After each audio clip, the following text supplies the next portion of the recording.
প্রকৃত ধর্ম ব্যবসা কারা করে একটু শুনেন।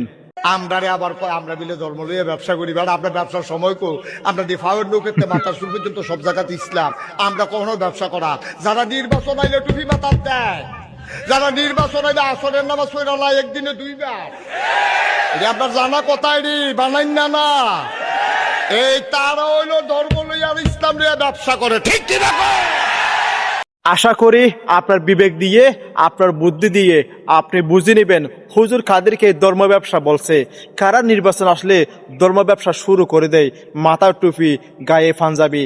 আসলে অতক্ত মানে কি অক্তর কোনো ঠিক থাকে না, মানে নামাজ পড়ে।